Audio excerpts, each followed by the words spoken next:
Hello my friends, and a very warm welcome back to my painting channel. And in this video, this is a video that I know a lot of people have been waiting very patiently for. And in this video we're going to be painting a liquor model from the Resident Evil 2 board game. So this is from the Steamforged Games Resident Evil 2 board game. That's quite a mouthful.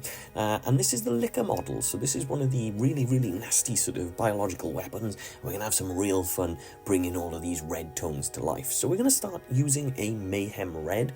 In this video I'm going to be using a lot of scale 75 paints. I bought a box set of red a couple of months ago for my birthday, and I really haven't had the opportunity or the chance to sit down and really give them a go. So in this video we're going to use a lot of scale 75 paints, and then I'm just going to build all of these colours and tones and everything up, and we're going to have a real good time making this look like a really weathered, nasty, horrible looking creature. And rightly so, because these things are very brutal, especially in the game. They are something that you are fully afraid of. So I'm going to cover all of the miniature in this Mayhem Red. Someone did ask me the other day whether or not I prime my miniatures, and I do actually prime my miniatures using a nice flat grey. That is a personal choice thing. Some people prefer to paint or prime with black, some with white, all these different things, or some people would just spray this red, and you could do that too. But a good primer will allow your paint to stick to the miniature in a nice equal and even fashion, so it is always imperative and important to make sure to put a good primer on your model. Once we've done the Mayhem Red and that is dry, we're then going to use an Ishtar Pink, what a great name for a colour, and we're going to paint this Ishtar Pink all across this very long, nasty, horrible looking tongue. Once we've done with that, we're then going to use Skeleton Bone, one of the channel favourites. This is an army painter, war paint, and this is a really great sort of cream colour. It works fantastically well for things like claws, bones, all of these different things. So with that in mind, we're going to use this colour just to paint all of those claws and all of those nasty, real big, long, elongated claws that we've got just across the hands here. These big, mutated, wide hands, and as you can see, all of these claws and things like that. Going to try to be careful not to get the paints on all of the other areas that we're painting, but the good thing is, at the moment, because we're right at the very beginning, doesn't matter too much because things are quite easy to repair and fix from here. As you can see, I'm just adding a little bit of this bone colour as well, just across the teeth. The liquor does have these, this particular model does have a very small area just at the front of its mouth where the teeth are, so it's worth just making sure to cover those in this colour. Now, once we've done the bone, then we're going to use an AK Interactive colour. This is a light earth, so this is kind of a really sort of, as it says on the bottle, a light earthy sort of tone. This is kind of a little bit of a very light version of a light khaki colour, and that's all we're going to do is we're just going to paint all across the top of this. This is sort of the brain area. Now you could paint this with pinks, reds, you could add reds and gore onto it if you wanted to. You could also paint it sort of slightly greeny colours if you wanted to. It's completely up to you. As I always say, they're your miniatures, you can paint them however you like. For me, I'm going to paint these using this sort of very light khaki, this light earth colour, and the reason for that is because the brain is really going to stand out on the model when we get everything together and we get all of the weathering and all of the darker patches on, and this is really going to make that gory sort of brain kind of thing really look the part as well. Once that's done, I'm going to use Tenebrous Grey, another channel favourite. This is a very dark grey, almost black in fact, and that's all we're going to do is just paint all of the base using this same colour. The reason why I'm doing the base all of one flat colour at the moment is because we're going to make this look very much like a road. So it's just going to look a little bit like tarmac, asphalt, that sort of thing. And we're going to make this a very simple and easy to do base, but the base is also going to look incredibly cool. So very easy to do, and I'll show you all of the next steps a little bit later. But for now, we're just going to cover all of this in a kind of black, sort of tenebrous, dark grey. Once that's done, I'm going to use a strong tone wash. This is a dark wash. It's dark brown, which will tie a lot of these colours together quite nicely because it is kind of an earthy colour. It looks brown until it dries, and when it dries down, it does sort of dry down into a really sort of dirty, muddy effect, which is great. It's exactly what we want because we want to really kind of make sure that this model and this monster really looks dark and grimy and horrible. So we're just going to cover all of the model using just the same wash just to kind of tie all those colors together, and it will also help to tie up any of those kind of small little mistakes and things that we might have made up until now as well. So we're going to wait a little while and just let the wash dry down properly, and then I'm going to go back in with that Mayhem Red, and we're going to start to really sort of bring those colours back out now. So we're going to really focus on this red. As I normally say on the channel, when you've got a colour that really is a big focus part of your miniature, like for example with this one, the skin is all red, it is worth spending a lot more time sort of building that red up, because then that becomes the focus point of your model. That's something that you really want to make sure it looks really good. If we're going to spend a bit of time building those reds up, that's something people are going to notice all the more. They're going to notice how red and bright and vibrant, but also we're going to see all of those different brush strokes and things like that. So although you could, if you wanted to, dry brush this model, and that's completely fine, as I say, they're your models, you can paint them however you like. What I'm actually going to do is I'm going to use a very small fine tip brush. So about a size 1, size 0. So all I'm going to do is using the very tip of that brush, as you can see, I'm just trying to pick out all of those details, pick out all of the bits and the folds where all of the flesh and all of those muscle tones and bumps and things like that are actually standing off the model. And we're going to paint all of those raised areas while leaving that wash in all of those recess points. So the wash is going to sit in all of those areas in between all of the folds, the muscles and things like that. And that is what is going to build that extreme contrast between this nice vibrant red, which we're going to build up from, and those dark bits just in all of those little recess points as well. And again, by painting with the brush and doing it by hand in this sort of way, you can really see the amount of work and effort that you put in. And when you play this model on the board then as well, you're going to have a sense of pride about the model, and you're going to feel really good about how it looks. So once that Mayhem Red is done, we're going to use a Bal Crimson, and as I said at the beginning, we're going to use a lot of these Scale 75 paints, so we're really going to build up this contrast, and we're really going to build up these reds. Now using this really cool contrast, this really cool Bal Crimson colour, which as you can see going on to the miniature is a lighter tone, this is going to, we're going to pick out where we want this to be. So we're going to start to pick out some of the areas where we think the light is going to catch onto the model. As you can see, I'm focusing quite a lot on things like the shoulders, some of the areas on the rib cage. I'm not painting the underneath of the belly. So you can see where the stomach area and things like that underneath go. I'm not actually going to paint those in any of the highlighted colours, because that area we kind of want to be darker.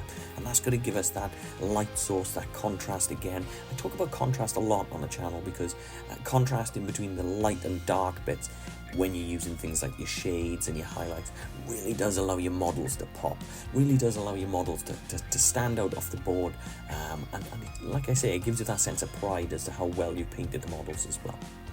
Sometimes doing something a little bit extra, like painting this by hand rather than dry brushing and things like that, although both are completely legitimately great ways of painting, and both would work absolutely fine on most models.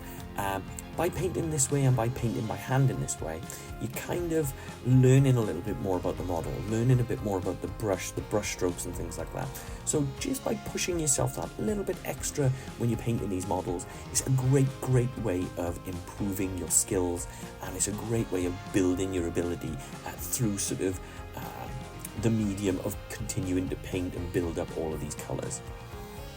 It's a great way to do things, it's a great way to paint, and it's a great, like I say, it's a great source of pride when you place this model on the board and everyone goes, wow, that thing is horrific, in a good way, of course.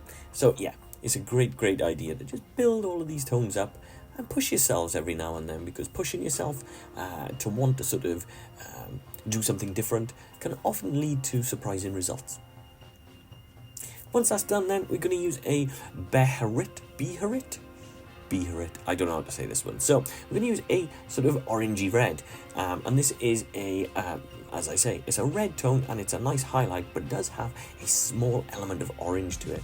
And that's a great thing when you're painting with reds, is as you build up in reds, you can build up in a couple of different ways. So red doesn't always have to go right up through red to pink. You can actually add small elements of orange into those reds, like with this tone here. So this is still red. It's actually quite a lot like a Citadel Wild Rider red. So that's got a little hint of orange, or an orangey sort of tinge to it, which will allow these reds and these highlights to look a lot more natural, a lot warmer, and also look a lot more sort of grimy, a lot more gory and a lot more sort of horrific, especially for a model like this, because we kind of want all of these muscle tones and everything to look quite wet and grimy and sort of horrible. So yeah, this is going to lend itself to this kind of technique and this kind of effect in a really great way.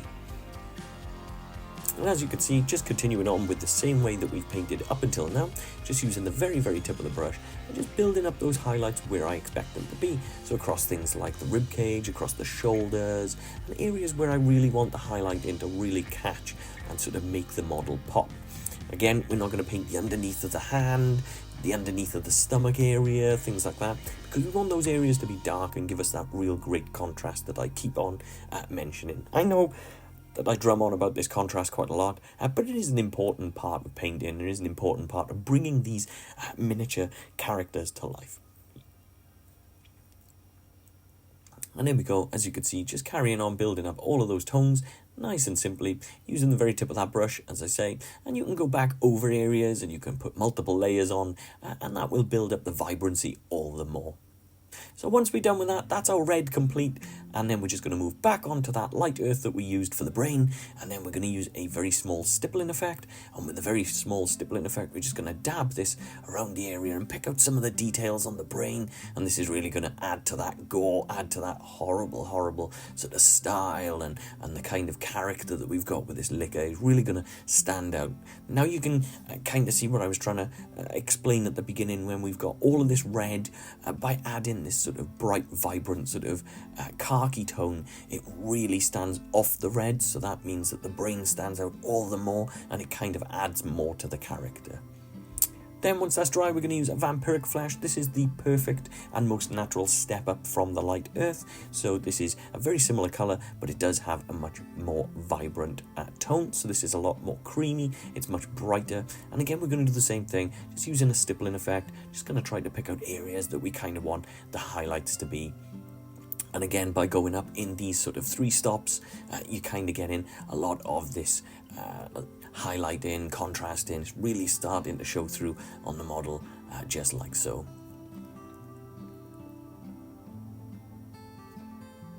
And there you go. So once we've done with the brain and we've done with the skin, not really a sentence I ever thought I would say to you guys, we're going to move back onto painting the tongue. So we're going to go back to the nice Ishtar pink, and we're just going to slowly dab this across. We kind of want to leave a little bit of the darker tone in some of the recessed points again, just kind of building up that contrast, as I keep saying. And we're just going to dab this across the tongue area and build this up in a nice sort of even fashion as well. And this is going to create, again, a little bit more of a horrible sort of style, and just by adding a pink color rather than a direct red color, this is going to stand off from all of the skin as well and just give us a little bit of something else to see on the miniature. If we painted the whole thing in just red, or we had a red tongue with a red body, sometimes it could be a little bit too much and it could be a little bit overbearing. So just by mixing colors and adding a little bit of a different tone and things like that, it really does add to the depth and the character.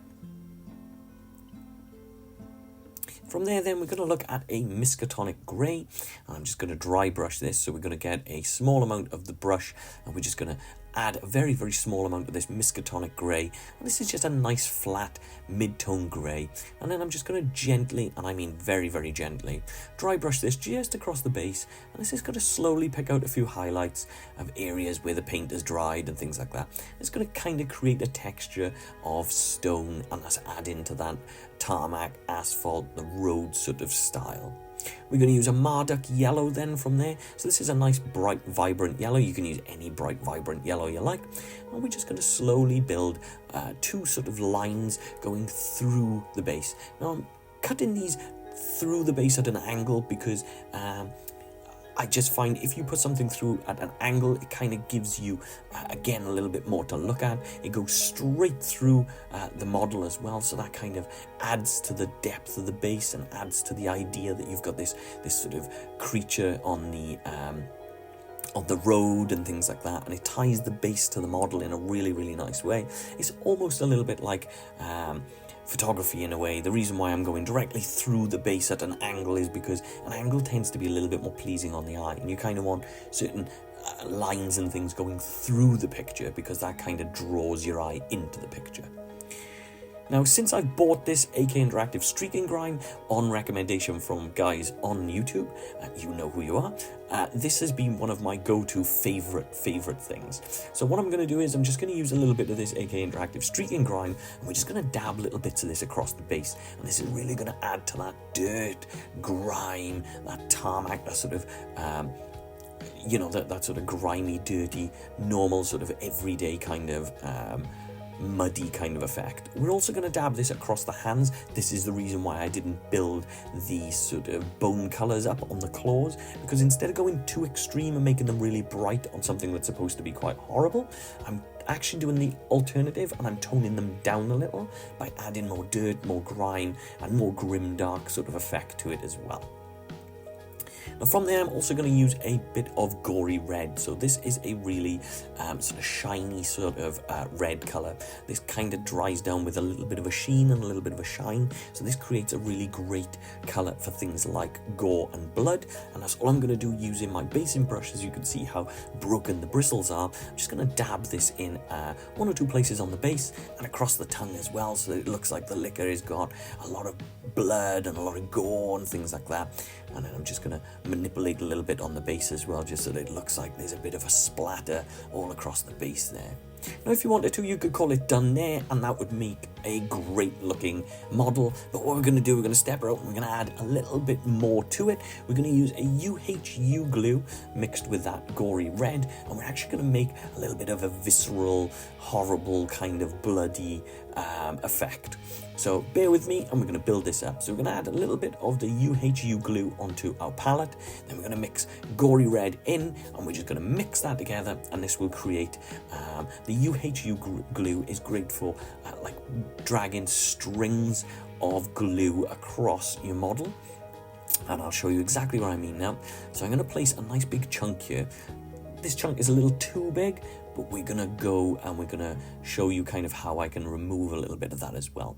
And what you can do is you can manipulate the glue just up and around the tongue, and once you've got the glue up and around the tongue, you can see then I'm just dragging the glue then off the model and thinning it down, and you can see how horrible and how easily you can just sort of drag that glue about just like so. I'm also going to drag a bit from one area of the blood just up to the back, where the blood is just on the back of the base as well, but you can really see how that just sticks to the tongue, and it is done as easy as that. And this is what I mean. Now you can see on the base where I've dragged more of that through and just thinned it down a little. I've also dragged a little just across up to the back as well and manipulated it just up there.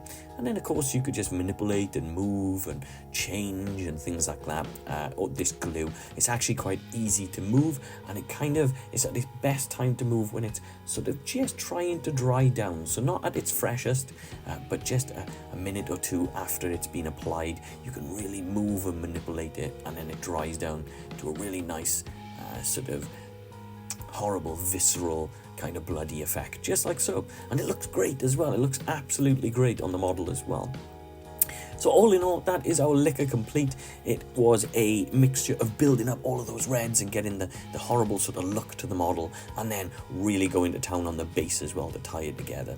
I love how the brain really sticks out as well, like I was saying earlier, to kind of give you a good contrast. But as always, my friends, thank you so much for tuning in. Thanks for dropping by and watching. Let me know in the comment section what you think of this one. I know you guys really like the Resident Evil models, so I was hoping to make sure that I did a good job on this one. So just give me a thumbs up or whatever if you think that I've done a great job. As always, my friends, thanks very much for tuning in. Take care of yourselves, and I will see you soon.